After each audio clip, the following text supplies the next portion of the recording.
आखिरी हीला मानसरोवर भाग 1 मुंशी प्रेमचंद्र की अमर कहानियां। यद्यपि मेरी स्मरण शक्ति पृथ्वी के इतिहास की सारी स्मरणीय तारीखें भूल गई, वह तारीखें जिन्हें रातों को जागकर और मस्तिष्क को खपाकर याद किया था, मगर विवाह की तिथि समतल भूमि में एक स्तंभ की भांति अटल है। न भूलता हूँ, न भूल सकता हूँ। उससे पहले और पीछे की सारी घटनाएं दिल में मिट गईं, उनका निशान तक बाकी नहीं। वह सारी अनेकता एक एकता में मिश्रित हो गई है और वह मेरे विवाह की तिथि है।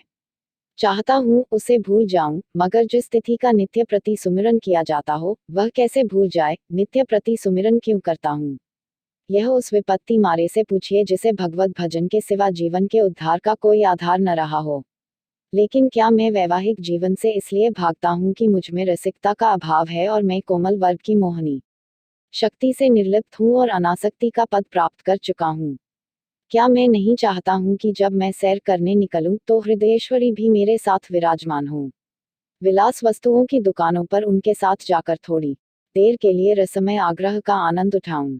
मैं उस गर्व और आनंद और महत्व का अनुभव कर सकता हूँ जो मेरे अन्य भाइयों की भांति मेरे हृदय में भी आंदोलित होगा, लेकिन मेरे भाग्य में वह खुशियां, वह रंगरेलियां नहीं हैं। क्योंकि चित्र का दूसरा पक्ष भी तो देखता हूँ। एक पक्ष जितना ही मोहक और आकर्षक है, दूसरा उतना ही हृदय विदारक और भयंकर। शाम हुई और आप बदनसीब बच्चे को गोद में लिए तेल या ईंधन की दुकान पर खड़े हैं। अंधे राहुआ और आप आटे की पोटली बगल में दबाए गलियों में यूं कदम बढ़ाए हुए निकल जाते हैं, मानो चोरी की है। सूर्य निकला और बालकों को गोद में लिए होम्योपैथ डॉक्टर की दुकान में टूटी कुर्सी पर आरूढ़ हैं। किसी ख की रसीली आवाज सुनकर बालक ने गगनभेदी विलाप आरंभ किया और आपके प्राण सूखे। ऐसे बापों को भी देखा है जो दफ्तर से लौटते हुए पैसे 2 पैसे की मूंगफली या रेवड़ियां लेकर लज्जास्पद शीघ्रता के साथ मुंह में रखते चले जाते हैं कि घर पहुंचते पहुंचते बालकों के आक्रमण से पहले ही यह पदार्थ समाप्त हो जाए। कितना निराशाजनक होता है यह दृश्य जब देखता हूं कि मेले में बच्चा किसी खिलौने की दुकान के सामने मचल रहा है और पिता महोदय ऋषियों की सी विद्वता के साथ उनकी क्षणभंगुरता का राग अलाप रहे हैं। चित्र का पहला रुख तो मेरे लिए एक मदन स्वप्न है, दूसरा रुख एक भयंकर सत्य। इस सत्य के सामने मेरी सारी रसिकता अंतर्धान हो जाती है। मेरी सारी मौलिकता, सारी रचनाशीलता इसी दाम्पत्य के फंदों से बचने में प्रयुक्त हुई है। जानता हूं कि जाल के नीचे जाना है, मगर जाल जितना ही रंगीन और ग्राहक है, दाना उतना ही घातक और विषैला। इस जाल में पक्षियों को तड़पते और फड़फड़ाते देखता हूँ और फिर भी जाल पर जा बैठता हूँ। लेकिन इधर कुछ दिनों से श्रीमती जी ने अविश्रांत रूप से आग्रह करना शुरू किया है कि मुझे बुला लो। पहले जब छुट्टियों में जाता था तो मेरा केवल कहाँ चलोगी कह देना उनकी चित्त शांति के लिए काफी होता था। फिर मैंने झंझट है कहकर उन्हें तसल्ली देनी शुरू की। इसके बाद गृहस्थ जीवन की असुविधाओं से डराया, किंतु अब कुछ दिनों से उनका अविश्वास बढ़ता जाता है। अब मैंने छुट्टियों में भी उनके आग्रह के भय से घर जाना बंद कर दिया है कि कहीं वह मेरे साथ न चल खड़ी हूं और नाना प्रकार के बहानों से उन्हें आशंकित करता रहता हूं। मेरा पहला बहाना पत्र संपादकों के जीवन की कहानियों के विषय में था। कभी 12 बजे रात को सोना नसीब होता है, कभी रात जगा करना पड़ जाता है। सारे दिन गली गली ठोकरें खानी पड़ती हैं। इस पर तुर्रा यह है कि हमेशा सिर पर नंगी तलवार लटकती रहती है। न जाने कब गिरफ्तार हो जाऊं, कब जमानत तलब हो जाए। खुफिया पुलिस की एक फौज हमेशा पीछे पड़ी रहती है। कभी बाजार में निकल जाता हूँ तो लोग उंगलियां उठाकर कहते हैं वह जा रहा है अखबार वाला। मानो संसार में जितनी दैविक, आधिदैविक, भौतिक, आधिभौतिक बाधाएं हैं उनका उत्तरदायी मैं हूँ। मानो मेरा मस्तिष्क झूठी खबरें गढ़ने का कार्यालय है। सारा दिन अफसरों की सलामी और पुलिस की खुशामद में गुजर जाता है। कांस्टेबलों को देखा और प्राण पीड़ा होने लगी। मेरी तो यह हालत है और हुक्काम है कि मेरी सूरत से कांपते हैं। एक दिन दुर्भाग्यवश एक अंग्रेज के बंगले की तरफ जा निकला। साहब ने पूछा क्या काम करता है। मैंने गर्व के साथ कहा पत्र का संपादक हूँ। साहब तुरंत अंदर घुस गए और कपाट मुद्रित कर लिए। फिर मैंने मेम साहब और बाबा लोगों को खिड़कियों से झांकते देखा, मानो कोई भयंकर जंतु हूँ। एक बार रेलगाड़ी में सफर कर रहा था, साथ और भी कई मित्र थे। इसलिए अपने पद का सम्मान निभाने के लिए सेकंड क्लास का टिकट लेना पड़ा। गाड़ी में बैठा तो एक साहब ने मेरे सूटकेस पर मेरा नाम और पेशा देखते ही तुरंत अपना संदूक खोला और रिवाल्वर निकालकर मेरे सामने गोलियां भरी, जिससे मुझे मालूम हो जाए कि वह मुझसे सचेत है। मैंने देवी जी से अपनी आर्थिक कठिनाइयों की कभी चर्चा नहीं की, क्योंकि मैं रमणियों के सामने यह जिक्र करना अपनी मर्यादा के विरुद्ध समझता हूँ। हालांकि मैं वह चर्चा करता तो देवी जी की दया का अवश्य पात्र बन जाता। मुझे विश्वास था कि श्रीमती जी फिर यहाँ आने का नाम न लेंगी, मगर यह मेरा भ्रम था। उनके आग्रह पूर्ववत होते रहे। तब मैंने दूसरा बहाना सोचा। शहर बीमारियों के अड्डे हैं। हर एक खाने पीने की चीज में विष की शंका। दूध में विष, घी में विष, फलों में विष, शाक भाजी में विष, हवा में विष, पानी में विष। यह मनुष्य का जीवन पानी की लकीर है। जिसे आज देखो वह कल गायब। अच्छे खासे बैठे हैं, हृदय की गति बंद हो गई। घर से सैर को निकले, मोटर से टकराकर सुरपुर की राह ली। अगर कोई शाम को सांगोपांग घर आ जाए तो उसे भाग्यवान समझो। मच्छर की आवाज कान में आई, दिल बैठा। मक्खी नजर आई और हाथ पांव फूले। चूहा बिल से निकला और जान निकल गई। जिधर देखिए यमराज की अमलदारी है। अगर मोटर और ट्राम से बचकर आ गए तब मच्छर और मक्खी के शिकार हुए। बस यही समझ लो कि मौत हरदम सिर पर खेलती रहती है। रात भर मच्छरों से लड़ता हूँ, दिन भर मक्खियों से। नन्ही सी जान को किन किन दुश्मनों से बचाऊं। सांस भी मुश्किल से लेता हूँ कि कहीं क्षय के कीटाणु फेफड़े में न पहुंच जाया। वीजी को फिर भी मुझ पर विश्वास न आया। दूसरे पत्र में भी वही आरजू थी। लिखा था, तुम्हारे पत्र ने एक और चिंता बढ़ा दी। अब प्रतिदिन पत्र लिखा करना, मैं एक न सुनूंगी और सीधे चली आऊंगी। मैंने दिल में कहा, चलो सस्ते छूटे। मगर यह खटका लगा हुआ था कि न जाने कब उन्हें शहर आने की सनक सवार हो जाए। इसलिए मैंने तीसरा बहाना सोच निकाला। यहाँ मित्रों के मारे नाकोदम रहता है, आकर बैठ जाते हैं तो उठने का नाम भी नहीं लेते, मानो अपना घर बेच आए हैं। अगर घर से टल जाओ तो आकर बेधड़क कमरे में बैठ जाते हैं और नौकर से जो चीज चाहते हैं उधार मंगवा लेते हैं। देना मुझे पड़ता है। कुछ लोग तो हफ्तों पड़े रहते हैं, टलने का नाम ही नहीं लेते। रोज उनकी सेवा सत्कार करो। रात को थिएटर या सिनेमा दिखाओ, फिर सवेरे तक ताश या शतरंज खेलो। अधिकांश तो ऐसे हैं जो शराब के बगैर जिंदा ही नहीं रह सकते। अक्सर तो बीमार होकर आते हैं, बल्कि अधिकतर बीमार ही आते हैं। अब रोज डॉक्टर को बुलाओ, सेवा शुश्रूषा करो, रात भर सिरहाने बैठे पंखा झलते रहो, उस पर यह शिकायत भी सुनते रहो कि यहाँ कोई हमारी बात भी नहीं पूछता।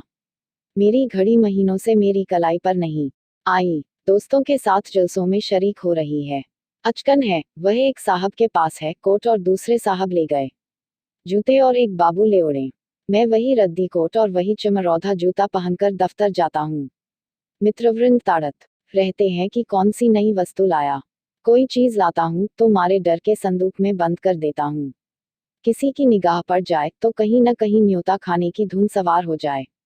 पहली तारीख को वेतन मिलता है तो चोर की तरह दबे पांव घर आता हूँ कि कहीं कोई महाशय रुपयों की प्रतीक्षा में द्वार पर धरना जमाए न बैठे हों।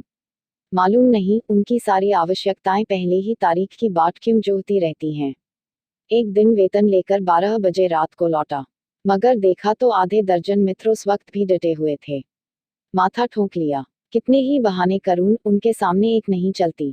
मैं कहता हूँ, घर से पत्र आया है, माताजी बहुत बीमार हैं। जवाब देते हैं, अजी बूढ़े इतनी जल्द नहीं मरते। मरना ही होता तो इतने दिन जीवित क्यों रहती। देख लेना 2-4 दिन में अच्छी हो जाएंगी, और अगर मर भी जाएं तो वृद्धजनों की मृत्यु का शोक ही क्या, वह तो और खुशी की बात है। कहता हूँ, लगान का बड़ा तकाजा हो रहा है। जवाब मिलता है, आजकल लगान तो बंद हो ही रहा है। लगान देने की जरूरत ही नहीं रही। अगर किसी संस्कार का बहाना करता हूँ तो फरमाते हैं, तुम भी विचित्र जीव हो। इन कुप्रथाओं की लकीर पीटना तुम्हारी शान के खिलाफ है। अगर तुम उनका मूलोच्छेदन करोगे तो वह लोग क्या आकाश से आवेंगे। गरज यह कि किसी तरह प्राण नहीं बचते। मैंने समझा था कि हमारा यह बहाना निशाने पर बैठेगा।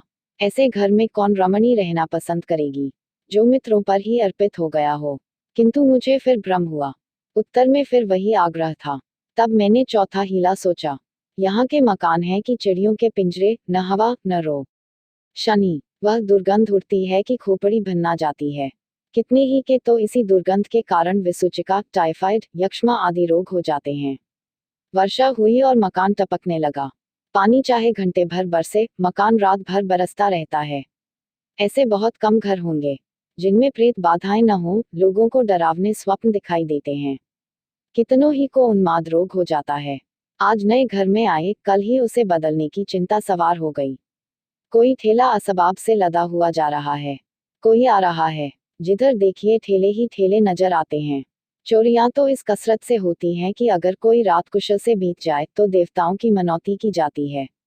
आधी रात हुई और चोर चोर, लेना लेना की आवाजें आने लगी। लोग दरवाजों पर मोटे मोटे लकड़ी के फट्टे या जूते या चिमटे लिए खड़े रहते हैं, फिर भी चोर इतने कुशल है कि आंख बचाकर अंदर पहुंच ही जाते हैं। एक मेरे बेतकल्लुफ दोस्त हैं, स्नेहवश मेरे पास बहुत देर तक बैठे रहते हैं। रात अंधेरे में बर्तन खड़के तो मैंने बिजली की बत्ती जलाई। देखा तो वही महाशय बर्तन समेट रहे हैं। मेरी आवाज सुनकर जोर से कह कहा मारा और बोले, मैं तुम्हें चक मार देना चाहता था। मैंने दिल में समझ लिया अगर निकल जाते तो बर्तन आपके थे, जब जाग पड़ा तो चकमा हो गया। घर में आए कैसे थे यह रहस्य है। कदाचित रात को ताश खेलकर चले तो बाहर जाने के बदले नीचे अंधेरी को खरी में छिप गए। एक दिन एक महाशय मुझसे पत्र लिखाने आए, कमरे में कलम दवात न थी। ऊपर के कमरे से लाने गया, लौटकर आया तो देखा आप गायब हैं और उनके साथ फाउंटेन पेन भी गायब है। सारांश यह है कि नगर जीवन नरक जीवन से कम दुखदाई नहीं है, मगर पत्नी जी पर नागरिक जीवन का ऐसा जादू चढ़ा हुआ है कि मेरा कोई बहाना उन पर असर नहीं करता। इस पत्र के जवाब में उन्होंने लिखा, मुझसे बहाना करते हो, मैं हरगिज न मानूंगी, तुम आकर मुझे ले जाओ। आखिर मुझे 5वां बहाना करना पड़ा। यह खूंचेवालों के विषय में था। अभी बिस्तर से उठने की नौबत नहीं आई कि कानों में विचित्र आवाजें आने लगी। बाबुल के मीनार के निर्माण के साथ ऐसी निरर्थक आवाजें न आई होंगी। वह खूंचेवालों की शब्द क्रीड़ा है।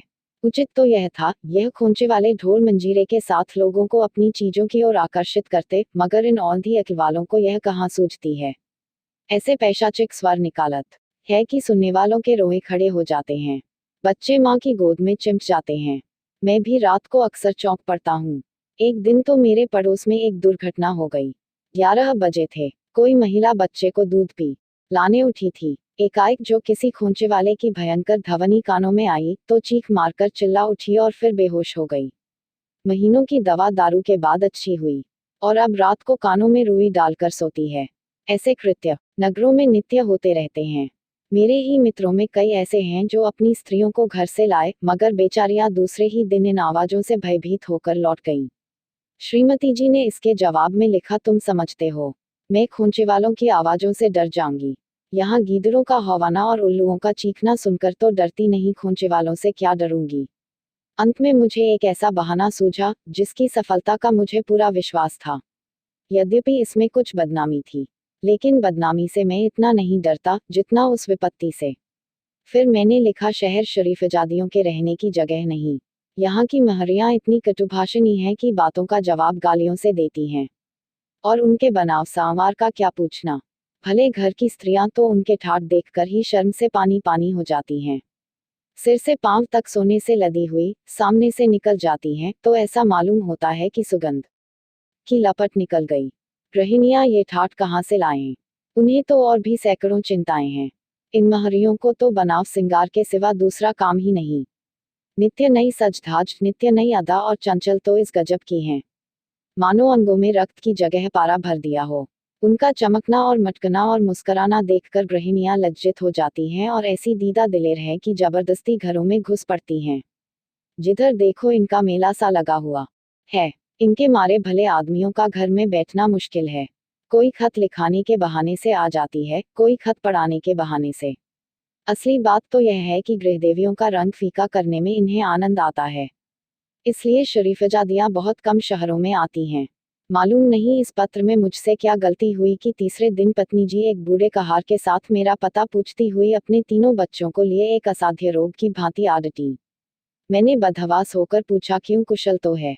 पत्नी जी ने चादर उतारते हुए कहा, घर में कोई चुड़ैल बैठी तो नहीं है? यहाँ किसी ने कदम रखा तो नाक काट लूंगी। हाँ, जो तुम्हारी शह न हो।